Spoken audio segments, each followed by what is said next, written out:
Welcome to the Word for Life podcast, a daily devotional covering the entire Bible from Genesis to Revelation. Today we are in chapter 12. Chapter 12 begins with the amazing story of Abraham. From now on, the history of the world is going to change. Because in chapter 12, God introduces his master plan to heal the world. Because, my friends, having read from Genesis 3 to 11, you would have lost hope. The Bible in Genesis 1 began with a beautiful picture of a blessed universe. But the world, as shown in chapters 3 to 11, was filled with violent people like Cain, Lamech, and the sons of God. The world was full of rebellious people like Adam and Eve and the people at Babel. Even the worldwide flood could not change the world. Even after the flood, people rebelled against God like they did at Babel. Even the righteous Noah got drunk with wine and cursed his family. So, if you stopped at chapter 11, you would only see a hopeless world. Adam and Eve fail, Cain fails, even Noah fails, Noah's family also fail. God's judgment comes on humans again and again. First at Eden, then on Cain, then through the flood, then at Babel. And it seems it's a never ending story of failure after failure, judgment after judgment. But Abraham is the turning point in history. In chapter 12, 3 and 4, five times the word bless appears.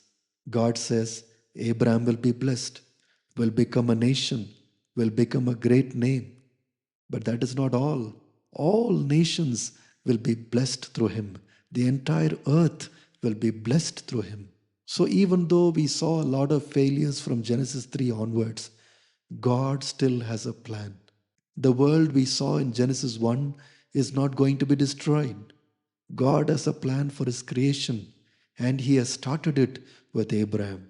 Friend, the Bible is the only book which gives a good news about our world. Every time you watch or read the news, you can get disappointed.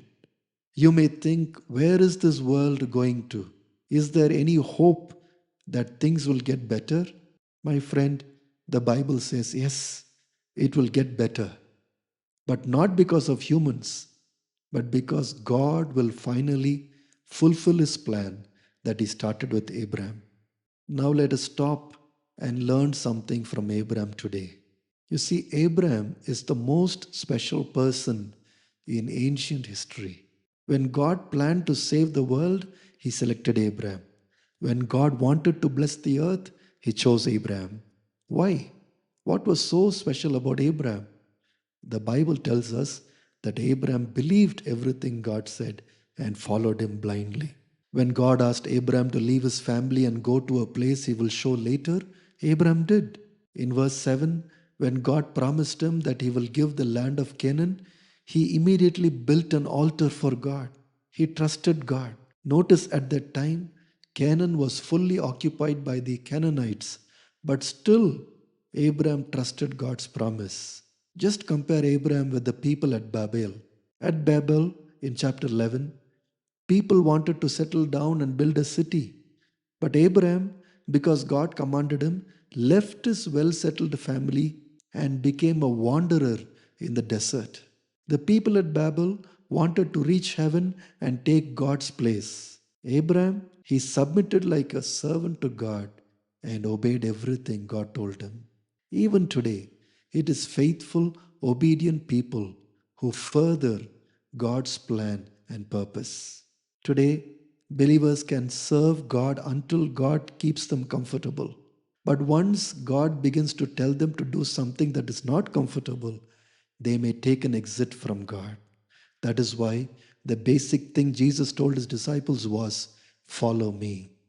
Those who do not follow God will be following either their own desires or someone else's desires. Coming back to Genesis chapter 12, 10 to 20. Now we find that this Abraham also has flaws. We read here that Abraham goes to Egypt because of a severe famine in the world. Rather than trusting in God's protection, Abraham devises a cunning trick. Along with his wife Sarah, He deceives Pharaoh into thinking that both of them are not married. But God is faithful. He protects Sarah from the Pharaoh. God brings Sarah back. This incident only tells us that God is serious with his plan to save the world.